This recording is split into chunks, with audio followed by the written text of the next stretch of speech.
रंग हो जैसे अब इनकी छाँव में रहेगी राजधानी। राम भक्त ले चला रे राम की निशानी। राम भक्त ले चला रे राम की निशानी। एक दिन तुम मुझे छोड़कर चली गई थी, आज मैं तुझे छोड़कर जा रहा हूँ।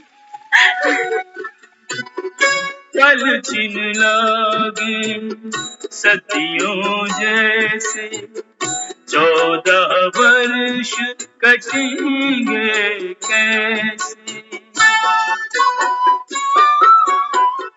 जाने समय क्या खेल रचेगा, कौन मरेगा कौन बचेगा। कब्र मिलन के फूल खिलेंगे, नदिया के दो फूल मिलेंगे। जी करता है यहीं बस जाए, हिल मिल जाता वर्ष बिताए। राम बिन कठिन है एक घड़ी बितानी। राम भक्त ले चला रे राम की निशानी। राम भक्त ले चला रे राम की निशानी।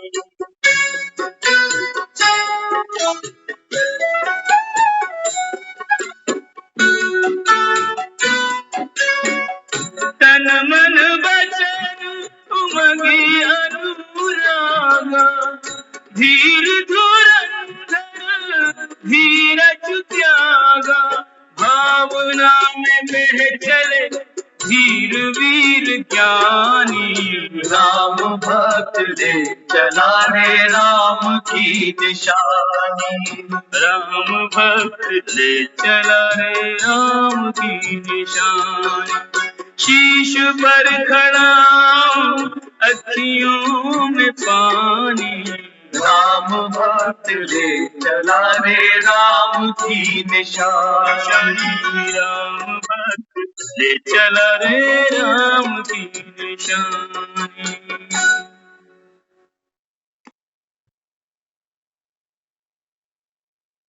ओम शांति। ओम शांति।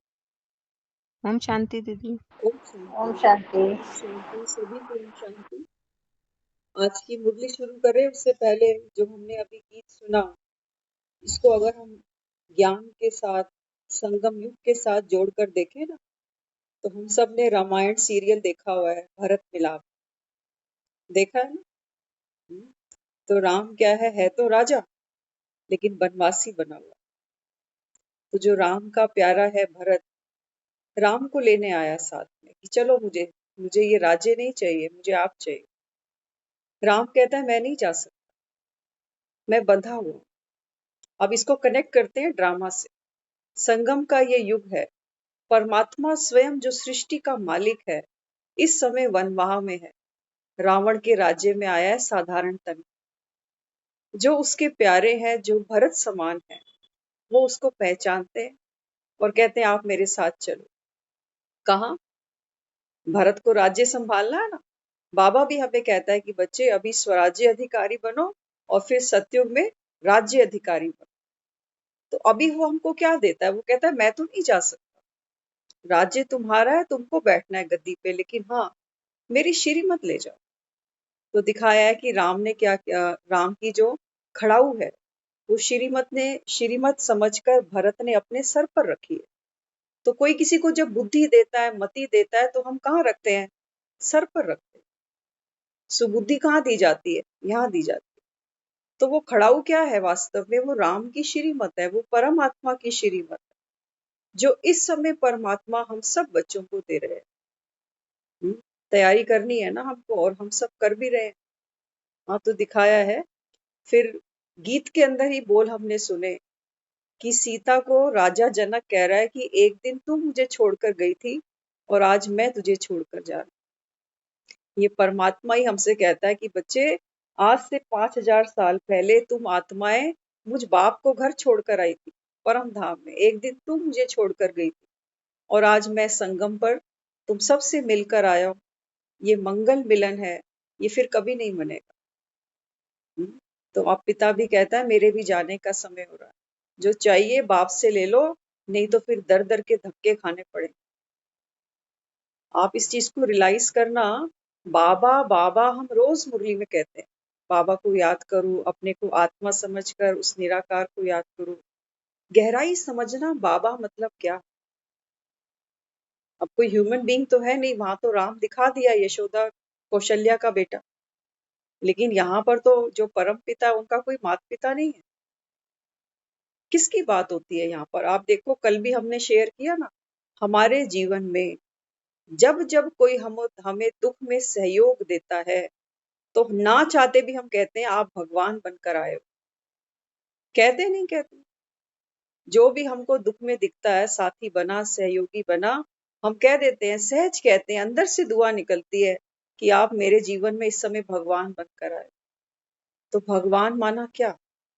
हर इंसान वो भगवान बन सकता है जितने क्षण के लिए वो जो परमात्म शक्तियां हैं, किसी को सहयोग देना, किसी को हिम्मत देना, किसी को उमंग उत्साह देना, जब जब हमको ये पॉजिटिव एनर्जी कहीं से भी मिलती है, हम कहते हैं ये भगवान बनकर आ गया। तो भगवान कौन हुआ? फिर एनर्जी है ना। जब हमको कहीं से प्यार मिलता है, क्यों दुनिया अपनों को रोती है? परायों से कोई मतलब नहीं, क्योंकि परायों से मिलता है, परायों से कुछ नहीं मिलेगा, अपनों से हमको मिला, प्यार भी मिला, सहयोग भी मिला। तो अपनों के लिए हम रोते हैं। तो ये हमको समझना पड़ेगा। जब हम कहते हैं बाबा को याद करो, माना किसको याद करो? बाबा को याद करो माना अपने अंदर पॉजिटिव जो शक्तियां हैं उनको भरो। और बाबा कहता है बच्चे यही तेरी रणभूमि है। इसी समय बाबा कहता है महाभारत की लड़ाई लगी हुई है। हाँ, तो ये जो शक्तियां हैं ये हमको कलयुग में इस्तेमाल करनी है। सतयुग में तो बाबा कहता है सब दिव्य आत्मा। वहां पर बाबा कहता है सब आत्माओं के संस्कार कैसे हैं? बाबा कहता है जैसे मंगल रास। आप देखो हमारा आज टकराव क्यों होता है एक दूसरे के साथ? कहीं विचार नहीं मिलते, कहीं स्वभाव नहीं मिलता। आज भाई भाई अलग रहते हैं। होता है ना? तो क्यों? क्योंकि विचार नहीं मिले, स्वभाव नहीं मिले, आपस में टकराव हो जाता है, रिश्ते खराब हो जाते हैं। हम कहते हैं अलग ही ठीक है। तो आज देखो, ऐसी कोई भी फैमिली बहुत रेयर आपको मिलेंगी जो जॉइंट फैमिली होती है, अदरवाइज नहीं है। आज हर इंसान सोचता है मैं ही क्यों पिसूं, जबकि रियलिटी ये है कि जॉइंट फैमिली में कोई पिसता नहीं है, एक दूसरे का सहयोग लेके सब बढ़ते हैं। लेकिन आज हमारी मेंटेलिटी ऐसी हो गई, क्योंकि हम आत्माओं के अंदर आज वो स्ट्रेंथ ही नहीं बची। आज देने की ताकत तो हमारी नहीं है। हम उसी को अपने घर में झेल सकते हैं जो हमको कुछ दे सके, या तो सम्मान दे, या प्यार दे, या हमारी आज्ञा माने। बच्चे भी आज्ञा नहीं मानते, माँ बाप कहते हैं बाहर हो जा। कई बार बाप भी बच्चों को प्रॉपर्टी से बेदखल कर देता। होता है कि नहीं? ये सब बाबा कहता है ये कलयुग में ये सब होना ही है। अति से बाबा कहता है अब अंत पे चलना। तो वो वडभागी आत्माएं हैं जो इस समय राम को पहचानी है। राम एक साधारण तन में आया हुआ है तो दुनिया का मालिक, लेकिन इस समय एक साधारण तन में आया है। और हम सब आत्माओं ने उसको पहचाना है, और हम रोज उसकी श्रीमत लेते हैं, क्योंकि रोज हमारे जीवन में नई नई परिस्थितियां आती हैं। रोज चाहिए ना, क्योंकि खाना तो हम रोज खाते हैं। क्यों? कभी नहीं सोचते कि पिछले संडे तो रोटी खाई थी। हाँ, करते हैं ऐसा। हर समय कुछ कुछ देर बाद शरीर को पानी, रोटी, चाय, कॉफी, ठंडा गरम क्या क्या देते रहते हैं। ना दें तो लो फील करते हैं, कहते हैं बीपी डाउन जा रहा है, तबीयत ठीक नहीं है, करते हैं ना फील। लेकिन हमारे मन की कभी हम सुध लेते ही नहीं कि मन आज हमारा कहाँ खड़ा हुआ। हाँ, तो ये जो हम बाबा की मुरली रोज सुनते हैं, इससे क्या मिलता है? इस मन को खुराक मिलती है। कौन सी खुराक? ये ड्राई फ्रूट नहीं है, ये फ्रूट नहीं है, ये वो खुराक है जो आत्मा को चाहिए, और केवल परमात्मा के सिवा इसको कोई दे नहीं सकता। आज दुनिया में हम थोड़ी बहुत कोशिश तो करते हैं, दुखी होते हैं तो किसी को जाकर अप्रोच कर देते हैं कि थोड़ी सी मेरी बात आप ही सुन लो, आप ही समझाओ मुझे क्या करना चाहिए। तो राय लेते हैं एक दूसरे से, कई बार दे भी आते हैं। एक राय ऐसी चीज है दुनिया में जो सब लेते देते हैं लेकिन मानता कोई भी नहीं। हर कोई अपने मन की करता है। तो ये एक सिंगल टाइम है इस कल्प के अंदर जो राम की मत, राम की खड़ाऊ अपनी सर पर उठाएंगे, उनकी जय जयकार होगी। भरत ने राम की खड़ाऊ उठाई है, सर पर लेकर गया, माना भगवान की जो श्रीमत है वो सर माथे पर। ऐसे नहीं कि उठाई और रास्ते में कहीं फेंक दी। अब देखना कि हम जो राम की श्रीमत रोज सुनते हैं, ये यहाँ संभाल के रखते हैं या रास्ते में कहीं गिरा देते हैं। तो आज राम की श्रीमत फिर से लेते हैं। आज की जो मुरली है उसका टाइटल है एक रस स्थिति बनाने के लिए एक की याद में रहो और ट्रस्टी बनो। एक रस स्थिति, बाबा कहता है एक रस स्थिति बनाने के लिए एक की याद में रहो और ट्रस्टी बनो। एक की बड़ी महिमा है। बाबा हमको कई बार मुरलियों में समझाता है एक रस स्थिति। बाबा कहता है बच्चे एक की बड़ी महिमा। हाँ, परमात्मा एक, संगम एक, मिलन एक बार, श्रीमत सिर्फ एक बार। तो बाबा कहता है कि बच्चे इस एक की कितनी महानता है। एक नंबर को याद करना कितना आसान है, एक बनाना कितना आसान है। बाबा कहता है एक बात को गांठ बांधना कितना आसान। एक ही बात बाबा रोज समझाता है बच्चे, अपने को आत्मा जान। इसको रोज गांठ लगाओ। इस एक बात को गांठ लगाएंगे ना, बाकी यहाँ की सारी गांठें खुलती जाएंगी। तो परमात्मा सबसे पहले हमको जो ये सच्ची सच्ची भागवत सुनाते हैं ना, तो भागवत सुनने से कहते हैं आत्मा के बंधन टूटते हैं। तो सबसे पहला जो परमात्मा हमारा बंधन तोड़ता है वो है शरीर और आत्मा के बीच का। सबसे पहले यही बंधन तोड़ता है ना कि तू तो आत्मा है, शरीर के अंदर बैठी हुई दिव्य शक्ति। तो ज्ञान से क्या किया परमात्मा ने, ये बंधन काट दिया। बंधन ही तो है जिसकी वजह से आत्मा उसको पुकारती है कि मेरी भी सुध ले। तो और कितने प्रकार के बंधन है। बाबा कई बार मुरली में समझाता है ये देह भान का। आज सुबह की मुरली बाबा कहता है सबसे बड़ा डाकू है ये देह का भान, और बहुत से छोटे छोटे डाकू हैं।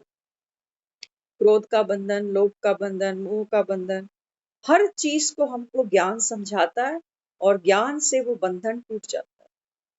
एक बार गौतम बुद्ध का बताया था, गौतम बुद्ध भी प्रवचन करते थे बहुत सुंदर सुंदर, और पूरा पूरा गांव इकट्ठा होता था उनको सुनने के लिए। तो एक बार गौतम बुद्ध आए, एक हाथ में रुमाल लेकर बैठे और उस रुमाल को गांठ लगाई। अभी हमारे पास यहाँ रुमाल है नहीं तो आपको दिखाते।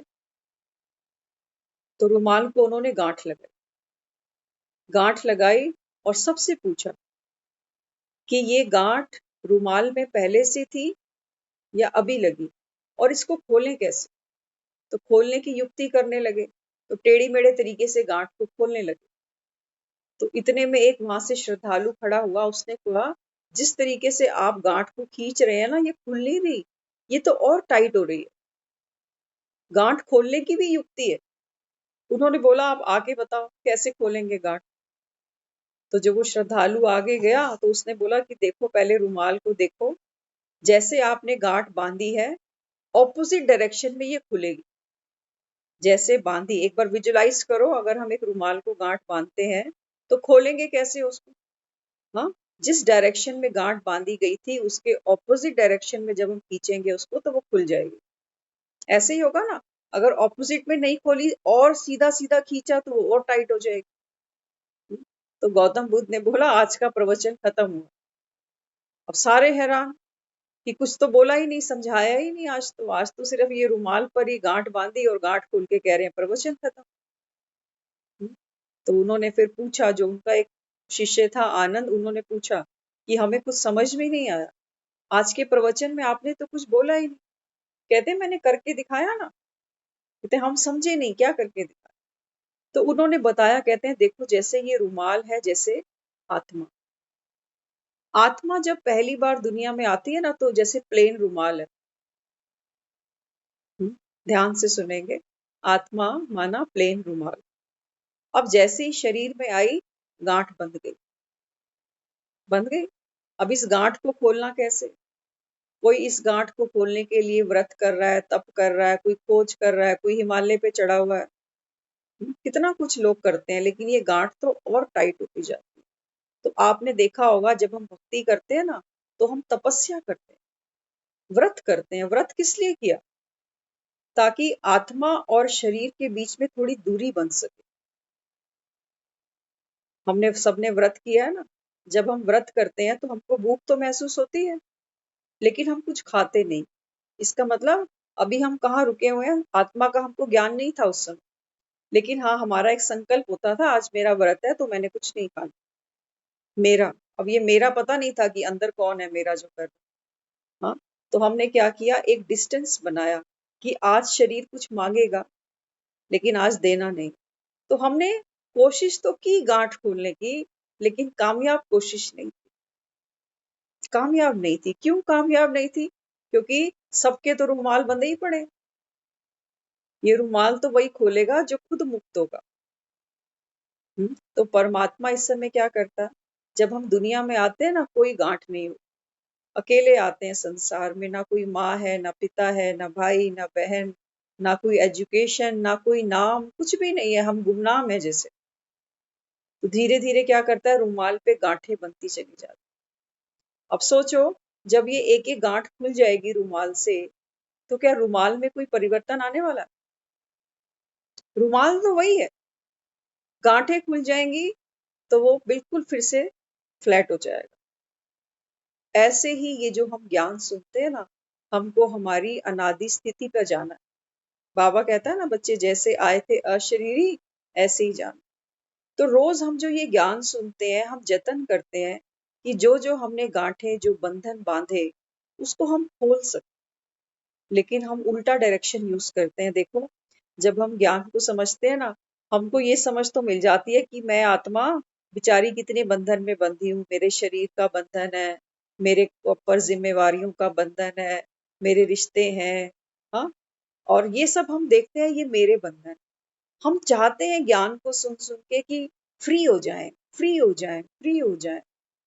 लेकिन गांठ हमेशा दो सिरों से बंधती है। गांठ हमेशा, गांठ को बांधने के लिए दो एंगल पकड़े जाते हैं, उनको आपस में मर्ज किया जाता है ना। तो अब हम क्या करेंगे, एक बंधन को समझने के लिए, क्योंकि बंधन ही खोलने के लिए हम ये सारा पुरुषार्थ कर रहे हैं, तो बंधन को पहले समझना बहुत जरूरी है। समझेंगे ध्यान से कि बंधन क्या है। एक बार दिखाया है, एक गांव का बेचारा था ग्वाला, एक बकरी लेके जा रहा था।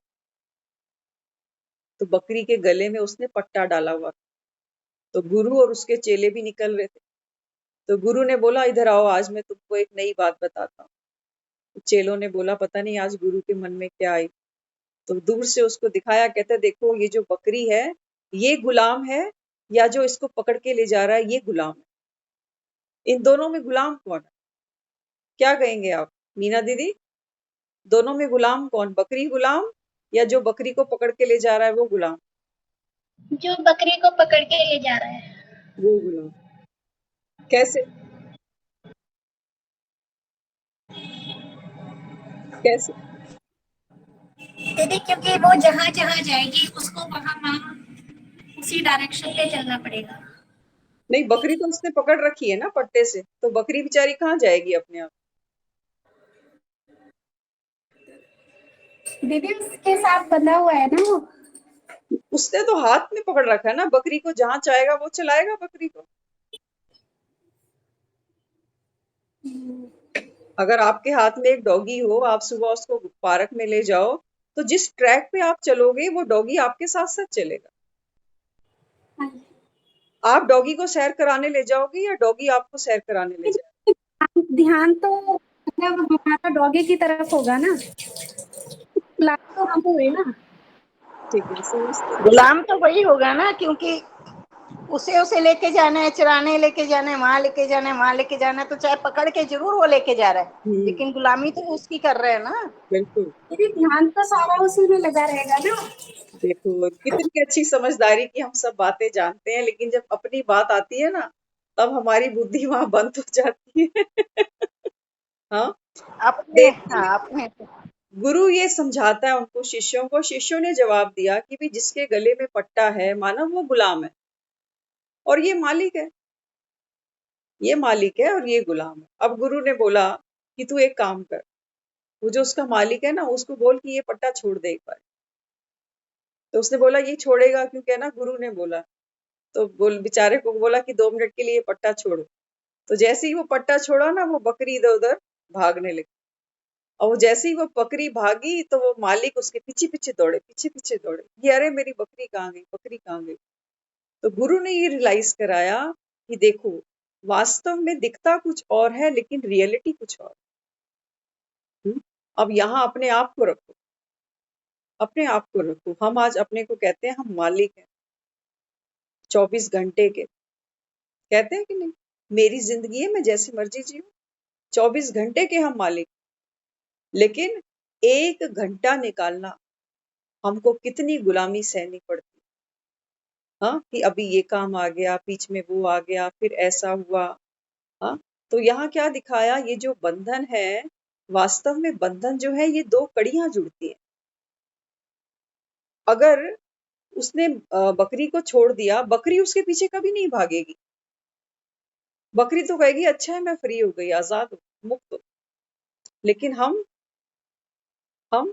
थोड़ी सी देर मुरली में बैठते हैं ना, हम फिर से वहां घुसने की कोशिश करते हैं। अरे मेरी रसोई में कुकर रखा हुआ। हमारे गले के अंदर जो पट्टे हैं ये दिखते कहाँ हैं, लेकिन हैं बहुत सारे, बहुत सारे। हम्म, तो आज अगर बंधन को खोलना है, बंधन तो दिख रहे हैं, सबको दिखते हैं, है ना। तो अभी इन बंधन को खोलना है तो क्या करना पड़ेगा। देखो अगर खुद बंधन से खुलना चाहते हो ना, बंधन दिखते हैं हमें लेकिन हम उन्हें अनदेखा कर देते हैं। तो अभी ये भी करना ना क्या, अभी क्या ऐसा करें। हम चाहते हैं कि हम रिलीज हो जाए, हम दूसरे को रिलीज नहीं करना चाहते। दूसरे को, हम दूसरे के गले में पट्टा डालना चाहते हैं और सोचते हैं मेरे गले से पट्टे निकल जाएं सारे। हम यहाँ खड़े हैं, हम ज्ञान को ऐसे समझते हैं कि ज्ञान तो सुन रही हूँ, चलो ज्ञान को सुन के मेरे गले के बंधन खुल जाए। लेकिन जिनके साथ मेरी अपेक्षाएं हैं वो पट्टे मुझे चाहिए मेरे हाथ। बाबा कहता है बच्चे पट्टे छोड़ो जो तुमने पकड़े हैं दूसरों के साथ। हाँ, हमारे बच्चे ये हमारी सेवा भी करें, हमको रिस्पेक्ट दे दें, घर में कहाँ जा रहे हैं, किससे मिल रहे हैं, सब हमको बता के जाए। अब ये क्या है, ये क्या है। बाबा कहता है तुमने भी तो किसी के गले में पट्टा डाला हुआ है ना, तो जब वो तुम्हारे हिसाब से नहीं चलेगा तुम भी भागोगे उसके पीछे पीछे। तो ये रुमाल के 2 सिरे हैं, एक सिरा खोलने से बात नहीं बनेगी, दोनों को खींचना पड़ेगा। तो जिनको हमने बांधा अपनी आसक्ति में, अपने बंधन में, उनको भी तो रिलीज करें। कोई रिश्ता हमारा बहुत प्यारा है, हम डैम कॉन्फिडेंट है कि मेरी जिंदगी में कुछ भी हो जाएगा ना, ये मेरे साथ खड़ा हुआ। बाई चांस वो नहीं खड़ा हुआ तो हम कितना हर्ट फील होंगे कि मैंने तो तुझसे बहुत उम्मीदें लगाई थी, ऐसा कभी नहीं सोचा था तेरे बारे में। तो ये बंधन रुला रहा है ना मुझे, क्योंकि उसके गले में मैंने पट्टा बांधा था। अब वो मेरे काम नहीं आ रहा तो मुझे रोना पड़ेगा। उम्मीद बहुत थी, तो ये उम्मीदों के बंधन हमने कितनों से बांधे हुए हैं। बहू ऐसी होनी चाहिए, बेटा ऐसा होना चाहिए, माँ ऐसी होनी चाहिए, पड़ोसन ऐसी होनी चाहिए। कितने बंधन हमने दूसरों के बांध रखे हैं, वो नहीं खोलते और खुद को चाहते हैं कि हम मुक्त हो जाए। हमसे उम्मीद मत रखो अब कुछ भी, हम तो ज्ञान सुनने लग गए। हमको तो बाबा कहता है वाहियात बातें सुननी ही नहीं, ना सुनानी है ना सुननी है, ना दुख देना है ना दुख लेना है। तो जब हम उनके अपने गले से पट्टा खोलना चाहते हैं तो वो भी तो कहेंगे हमें भी तो आजाद करो। ज्ञान अधूरा क्यों सुनते हो, ज्ञान तो पूरा सुनो। तो पूरा ज्ञान हमको क्या कहता है, पूरा ज्ञान ये कहता है कि जैसे तुम निर्बंधन होना चाहते हो ना, ऐसे दूसरों को निर्बंधन करो पहले। जब दूसरों को निर्बंधन करोगे तो खुद अपने आप छूट जाओ। लेकिन हम ये चाहते हैं कि दूसरे हमें छोड़ दें और हम इनको पकड़े रखें। हम दूसरों को कहते हैं मेरी बात सुनो, सुनो माना मेरी बात मानो। मेरी बात नहीं मानी, मैं घर का बड़ा हूं, मेरी कोई वैल्यू ही नहीं है। ये बंधन ही तो है। ये तोड़ा हमने, ये तो नहीं तोड़ा। हम ये सोचते हैं कि मेरी जान छूटे 2 रोटी बनाने से, खुद बना के खा ले। ये तो हम चाहते हैं, लेकिन हम ये नहीं चाहते कि जब मैं बीमार पड़ूं तो ये मुझे 2 रोटी बना के दे या नहीं दे, ये इनकी मर्जी है। हम ये सोचते हैं मैंने इतने साल खिलाई, कम से कम 2 दिन तुम भी खिलाओ, मजबूरी में तो खिला दो, इतनी तो शर्म करो। तो ये क्या है, ये रस्सियां हैं, कई जगह ये बंधन बहुत कड़े हैं, मोटी मोटी रस्सियां हैं, कई जगह ये बहुत छोटे छोटे। आज हमारे रिश्ते इसीलिए टूटते हैं लोगों से, क्योंकि कोई हमारी डिजायर को, कोई हमारी एक्सपेक्टेशन को पूरा नहीं कर पाता। हम कहते हैं ये मतलबी है जी, मतलब के यार हैं, छोड़ो इनको। तो क्या किया, वो बंधन था ना, सामने वाले ने उसको पूरा नहीं किया, तो हमने कहा ये बकरी हमारे काम की नहीं, क्योंकि ये दूध नहीं दे रही अभी। हम ये चाह रहे हैं हम दूसरों के साथ अभी दूध ना दे, बहुत इनके साथ खून पिलाया हमने अभी। अब बाबा कहता है बच्चे बंधन मुक्त बनो, ट्रस्टी बन जाओ। लेकिन बाबा हमको ये नहीं कहता कि ट्रस्टी बन जाओ तो मतलब किसी को सहयोग नहीं दो। बाबा कहता है आत्मा बन, आत्मा को सहयोग दो।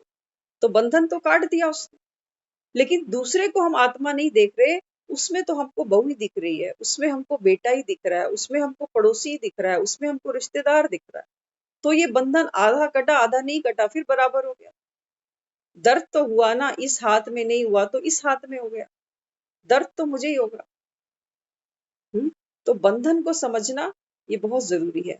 आगे फिर बाबा समझाते हैं, एक की याद ही एक रस स्थिति बनाती है, एक बाप दूसरा न कोई। अब ये बाबा क्या करता है, ये हमारे घाव पर रोज मलहम लगाता है।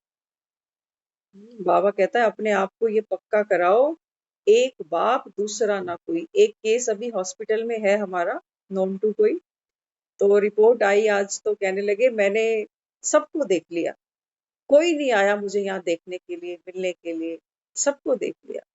तो बाबा क्या कहता है, हमारी दुखती नब्ज पे मलहम रखता है कि बच्चे एक बाप दूसरा ना कोई।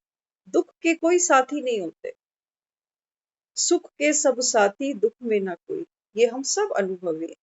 कोई कितनी देर आके बैठेगा, कितनी देर आके बैठेगा, और जितनी देर बैठेगा भी वो एहसान बनाएगा कि देखो मैं तुम्हारे कितने काम आ रहा हूँ, तुम आए मेरे काम।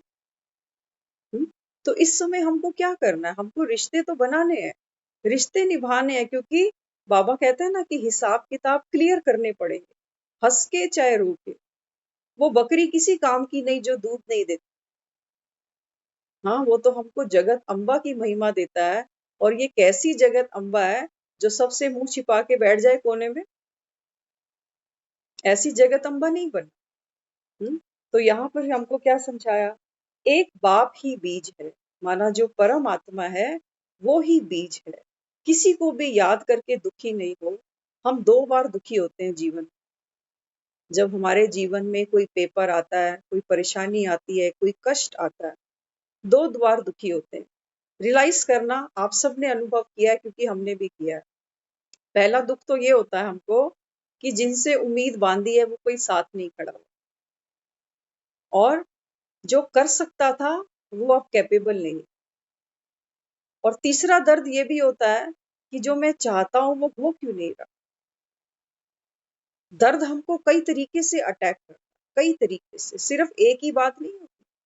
दर्द के भी बहुत हैं। एक तो फिजिकल दर्द तो हम सबको होता है, लेकिन माइंड में भी तो कितने प्रकार के दर्द होते हैं ना। तो ये क्या है, ये दर्द है हमारी इच्छाएं। बाबा कहता है ना, इच्छा मात्रम अविद्या। तो इच्छा सिर्फ ये संसार की नहीं होती कि खाने को ये हो, घर ऐसा हो, रिश्ते ऐसे हो। ये हमारी जो अपेक्षाएं हैं ये भी इच्छाओं का रूप है। हम दूसरे से बांधते हैं उम्मीद कि मैंने इसके दुख में इतना इसको सहयोग दिया, ये भी दे। अब वो बेचारा नहीं दे पाता, समय पे मदद नहीं दे पाया, तो हम क्या करते हैं, हम तो अपनी अच्छाई वहीं छोड़ देते हैं कि अब आए। तो हमने क्या किया, जो अच्छा कर्म किया था ना वो भी अकाउंट से हटा दिया, क्योंकि जैसा उसके प्रति सोचा, अब उस आत्मा के मन में वैसा रिगार्ड नहीं बचेगा, वैसा रिगार्ड नहीं बचेगा, क्योंकि हमारी एनर्जीज लगातार किसी के साथ एक्सचेंज हो रही। इसलिए बाबा कहता है कि बच्चे सर्व के प्रति अभी क्या रखो, समभाव रखो। हर आत्मा श्रेष्ठ है, हर कोई अपना अपना अच्छा पाठ करता है। किसी को देख के दुखी नहीं हो कि ये ऐसा क्यों करता है, ये वैसा क्यों करता है।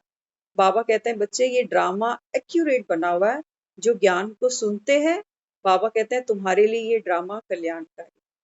तो अगर हमको वो समय दिखे हॉस्पिटल में बैठ के, हमको दुखी नहीं होना कि कोई आया नहीं, कोई आया नहीं। बाबा कहता है एक बाप दूसरा नहीं। बाप तो तेरे साथ बैठा हुआ है, और बाप कभी भी क्रेडिट लेने की कोशिश नहीं करता कि देख मैं कितने दिन से तेरे साथ बैठा हूं। दुनिया वाले तो हमको गिनवा भी देते हैं।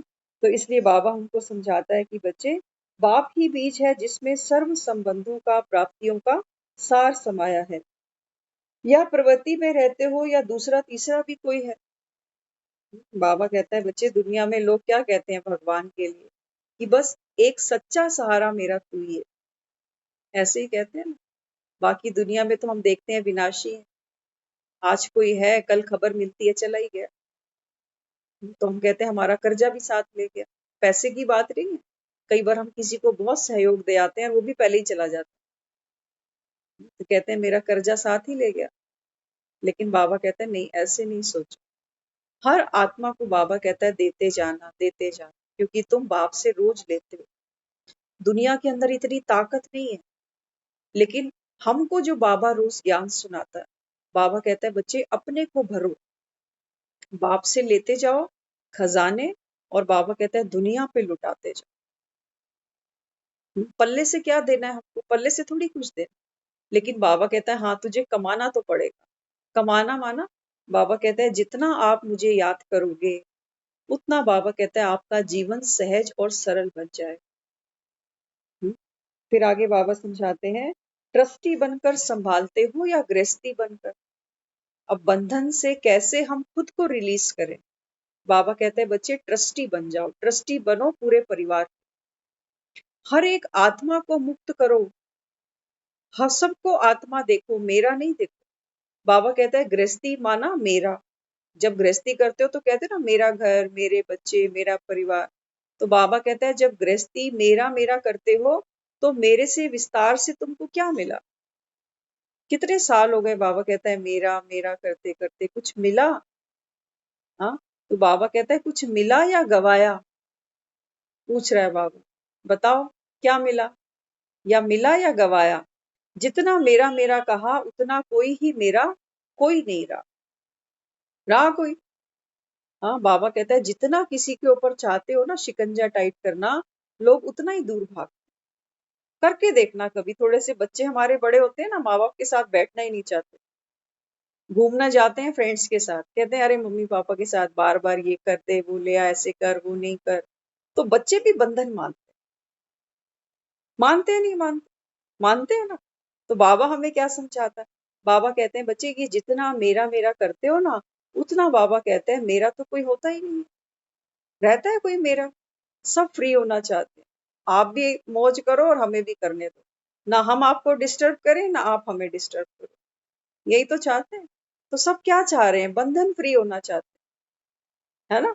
लेकिन बाबा कहता है होना सब चाहते हैं, लेकिन सामने वाले को करना कोई नहीं चाहता। वो चाहते हैं जब हमें जरूरत हो तो सामने ये हो हमारे, वो नहीं दिखता तो फिर घर में मनमुटाव हो जाता है ना। इसलिए बाबा हमको समझाता है ट्रस्टी जीवन कितनी प्यारी है।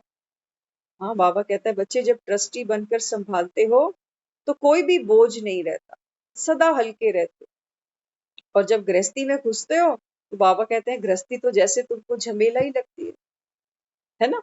तो 4 दिन लोग भागते हैं, फिर कोई मम्मी के घर जाता है, कोई कहीं बाहर घूमने चला जाता है कि चलो 4 दिन तो जान छूटेगी। इसलिए बाबा कहता है बच्चे हल्के बनना सीखो। तो ज्ञान हमको हल्का बनाना सिखाता कि कैसे हम अपने मन को हल्का करें, और कैसे जो दूसरे लोग जिनके साथ हमको एडजस्ट करना है, 2 दिन 4 दिन की बात नहीं होती, हमारा जीवन बहुत लंबा होता है ना। तो घर में छोटी छोटी बातों में टकराव होता है, तू तू मैं हो जाती है, तो धीरे धीरे हमारे जो संबंध होते हैं उनमें कड़वाहट आने लगती है। इसलिए बाबा हमको समझाता है कि बच्चे ट्रस्टी बन जाओ, कि जैसे मैं आत्मा हूँ, ये घर जो मुझे परमात्मा ने दिया ये घर है, लेकिन किस लिए मिला, सेवा के लिए, सेवा ही तो कर रहे हैं अगर देखा जाए। एक गृहिणी घर में क्या करती है, सुबह से उठती है, किसी को चाय, किसी को कॉफी, किसी को नाश्ता, किसी को खाना, वो बेचारी कर तो सेवा ही रही है, लेकिन करते करते उसका दम घुट रहा, क्योंकि लंबा जीवन है, सबकी ही करनी है। और एक आदमी क्या कर रहा है घर में, वो कमाए जा रहा है, कमाए जा रहा है, जो जितना कमा के लाता है वो देखता है उतना ही कम पड़ता जा रहा है। तो दोनों अपनी अपनी जगह पूरी पूरी मेहनत करते हैं, लेकिन उतने ही भारी भी हो जाते हैं। इसलिए बाबा हमको ये समझाता है कि बच्चे, गृहस्थी जब बनते हो तो बोझ उठाते उठाते क्या हाल हुआ। गाना आता है ना, सारी दुनिया का बोझ हम उठाते, लोग आते हैं लोग जाते हैं, हम यहीं खड़े रह जाते। तो घर में कितने लोग आए गए, हम वही रसोई में ही खड़े हो, किसको क्या चाहिए, कभी किसको क्या चाहिए। हाँ, तो इसलिए बाबा कहता है बच्चे, अभी तुम गृहस्थी तो हो, लेकिन बाबा कहता है अब ट्रस्टी बन जाओ। क्या करना है, सिर्फ यहीं से तो एक शिफ्ट चेंज करनी है, रोल वही करना है, लेकिन जैसी हमारी दृष्टि वैसी हमारी सृष्टि। कहते हैं सोच से हमारा पूरा जीवन बदल जाता है, नजर बदली नजारा बदल गया। तो इसलिए बाबा हमको समझाते हैं, देखो गृहस्थी बन बोझ उठाते उठाते क्या हाल हुआ, तन भी गवाया। हाँ, तन गवाया ना, आज से 10 साल पहले हम ऐसे थोड़ी थे। तो धीरे धीरे उम्र बढ़ती है, उतनी ताकत नहीं रहती। बाबा कहता है बच्चे, तन भी गवाया, मन भी अशांत किया। हाँ, बोझ उठाते उठाते किसी के सर पे हम बोझ रख दें तो उसकी हालत कैसी हो जाती है। बाबा कहते हैं तन भी गवाया, मन भी अशांत किया, और सच्चा धन भी गवाया। ये जो हम पैसा कमा के लाते हैं ना, महात्मा गांधी वाला, ये महात्मा गांधी हमारे साथ नहीं जाने वाला, जाएगा हमारे साथ। ये महात्मा गांधी हमारे साथ नहीं जाएगा, ये 500 के नोट, 2000 के नोट, ये सब यहीं छूटने वाला। लेकिन बाबा कहता है जब तुम गृहस्थी में घुसते हो ना, तो सच्ची कमाई भी नहीं करते। ये अभी आप और हम यहाँ बैठ के सच्ची कमाई करते, जो इस समय आत्मा ग्रहण कर रही है। आत्मा की एक लंबी यात्रा है, यहाँ का हमारा जीवन छोटा है। एक जन्म हमारा अभी बस, बाबा कहता है ये पूरा हुआ कि हुआ, पता नहीं किसकी कितनी उम्र लिखी है। एक फूल अगर बगीचे में खिला है तो शाम को उसको मुरझाना भी तो है। हम कोई प्लास्टिक के फूल थोड़ी हैं जो पड़े रहेंगे, प्लास्टिक का फूल कभी नहीं मुरझाता। लेकिन जो ओरिजिनल फूल हैं, देखो हमारे शरीर, देखो धीरे धीरे जा रहे हैं ना उसी स्टेज पर। मुरझाइश आ रही है, किसी को चश्मा चढ़ रहा है, किसी के दांत नकली लग रहे हैं, किसी के घुटने जवाब दे रहे हैं।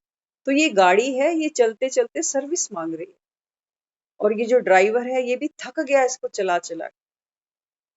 तो यहाँ बाबा हमको कहता है कि बोझ उठाते उठाते क्या किया, गाड़ी का इंजन गर्म किया, मन अशांत किया ना, जितनी गाड़ी चली उतना इंजन गर्म, गाड़ी से आवाजें आ रही। हाँ, तो बाबा कहता है बच्चे, तुमने कमाई भी कोई नहीं करी, पहुंचे भी कहीं नहीं, कहीं पहुंचे भी नहीं।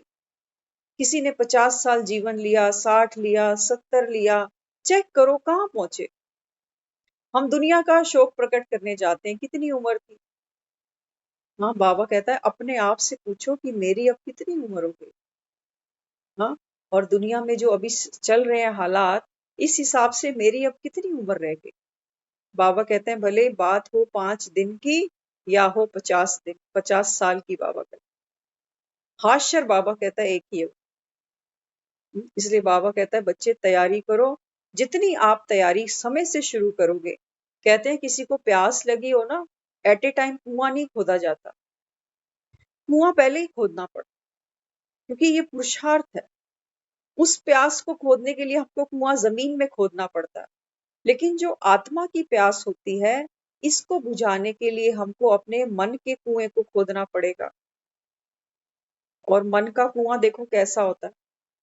जब हम बाहर कुआं खोदते हैं ना, तो फावड़ा चलाते हैं, तो फावड़ा चलाते हैं तो सबसे पहले मोटे मोटे पत्थर निकलते, पत्थर निकलते निकलते फिर थोड़ी मिट्टी बाहर आती है, फिर उसी जगह और कुल्हाड़ा मारते मारते मारते जब गहराई में थोड़ा जाते हैं तो थोड़ी सी गीली मिट्टी बाहर आती है। उसके बाद और मेहनत, क्योंकि नॉन स्टॉप करनी पड़ती है, ऐसे नहीं कि महीने में एक कुल्हाड़ा मारा और जाके सो गए। हाँ, बाबा कहता है ये मेहनत तुम्हारी रोज हो।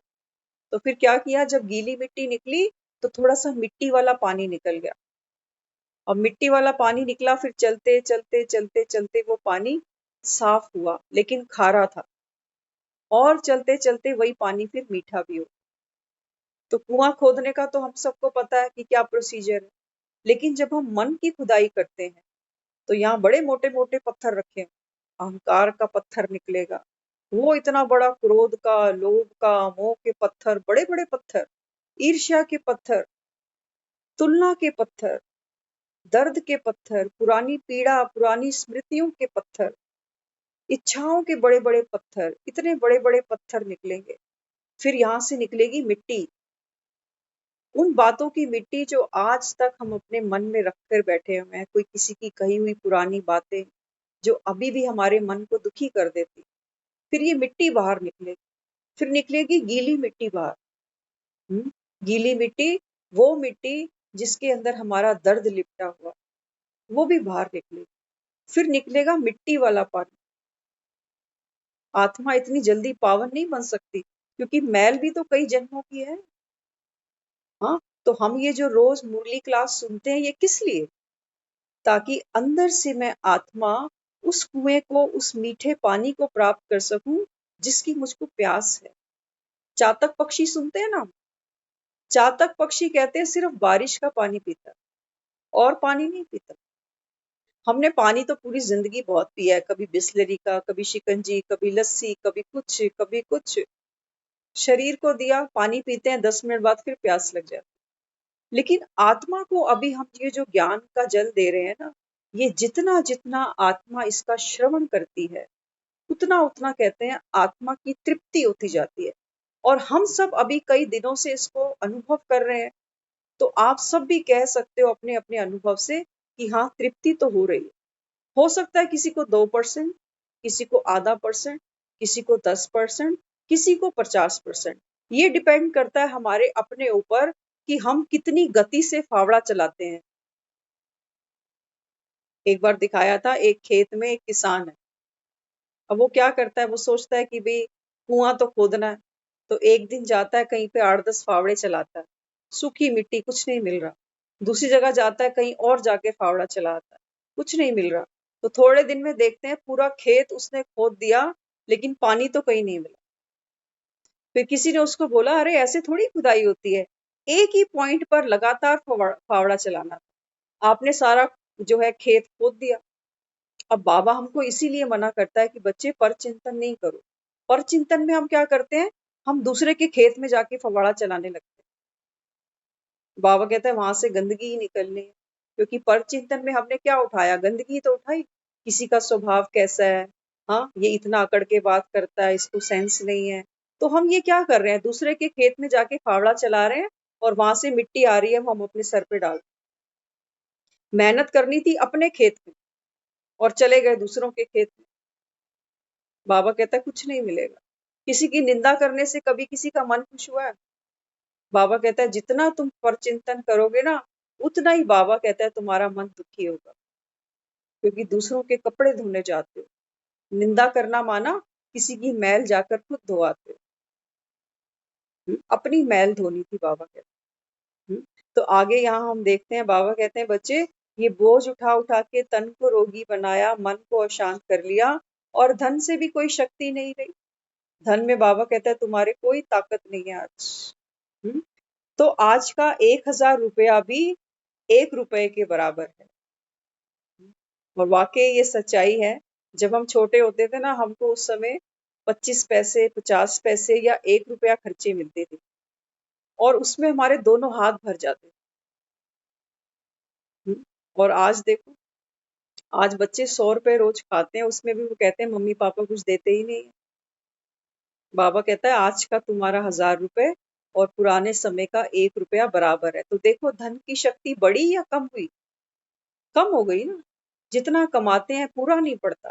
पहले परिवारों में 10-10 लोग खाते थे, एक कमाता था, और कभी नहीं वो रोना रोते थे कि इतना बड़ा परिवार है जी, कैसे चलेगा।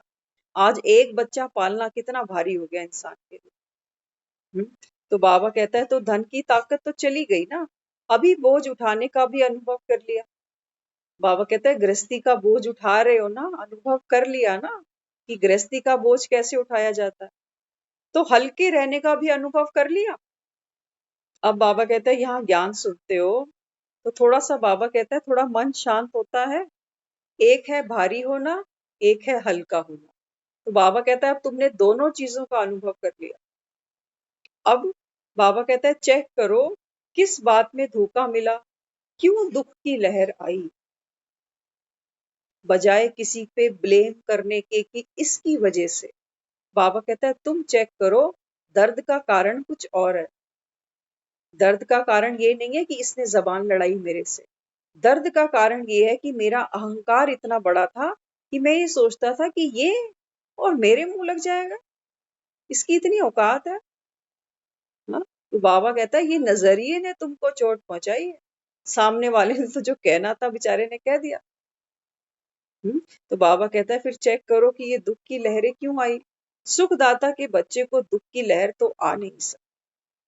बाबा कहता है तुम बच्चे किसके हो, क्या कहते हो खुद को कि हम भगवान के बच्चे। तो बाबा कहता है बच्चे मैं तो सुखों का दाता हूँ, और तुम सुखदाता के बच्चे, तुमको दुख की लहर कैसे आई। स्वप्न भी बदल गए, संस्कार भी बदल गए, तो बाबा कहता है फिर तुम्हारे स्वप्न भी बदल जाए। देखो एक बार बताया है सुख का सागर। सागर हम सब ने देखा है, नहीं भी देखा तो फिल्मों में सभी ने देखा होगा। तो सागर माना हम भगवान की महिमा करते हैं कि तू प्यार का सागर है, तेरी एक बूंद के प्यासे। तो सागर के ऊपर किसी ने बहुत सुंदर एक दृष्टांत बताया। वो कहते हैं सागर था, सागर के सामने एक बच्चा जाके खूब रोया, और सागर की रेत पर उसने लिख दिया कि सागर चोर है, मेरा खिलौना यहाँ पड़ा था, लहर आई और मेरा खिलौना साथ लेके चली गई, तो ये सागर चोर है। थोड़ी सी और आगे एक माँ जिसके बेटे ने सागर में छलांग लगा दी, आत्महत्या कर ली, तो माँ ने वहां लिख दिया कि सागर हत्यारा है। थोड़ी सी और आगे, हाँ, कोई गोताखोर जो सागर की गहराई में गया और बड़े बड़े अनमोल मोती लेकर निकला, तो उसने लिखा कि ये जो सागर है ये दाता है। सागर एक ही है, इंटेंशनली वो किसी के लिए कुछ नहीं कर रहा। ये हमारे सबके अपने अपने अनुभव है कि भगवान ऐसा है, भगवान वैसा है। कोई कहता है भगवान की बड़ी कृपा है, कोई कहता है भगवान मुझसे नाराज है। तो सागर ने क्या किया, सागर की लहर आई और जो भी कुछ रेत पे लिखा था सब पहुंच के वापस चली गई। भगवान भी हम सबसे इतना ही निराला है। तो हम जो भगवान पे कई बार ब्लेमबाजी करते हैं ना, भगवान ने मेरी किस्मत ही ऐसी लिखी, पता नहीं भगवान मेरे से किस बात का बदला ले रहा है, पता नहीं मुझसे क्या ऐसा पाप हुआ। तो बाबा हमको यहाँ समझाता है, बाबा कहते हैं बच्चे मैं तो सागर हूँ, जो चाहिए बाबा कहता है तुम मुझसे लो। सुख चाहिए, प्रेम चाहिए, शांति चाहिए, शक्ति चाहिए, सब कुछ बाबा कहता है मैं तुमको ही देने आया हूं। लेकिन लेने का अगर हमको तरीका नहीं पता होगा तो हम क्या करेंगे, उसके सामने बैठकर हम उसकी यही महिमा करेंगे कि हमको 1 साल हो गया मुरली सुनते हुए, जैसे हम तब थे वैसे ही अब है। बाबा कहता है गलती किसकी, टीचर तो रोज पढ़ाने आता है, अब बच्चा ध्यान ही ना दे, क्लास अटेंड ही ना करे, तो कोई टीचर को थोड़ी ब्लेम कर सकता है कि आपकी वजह से हमारा बच्चा फेल हो गया।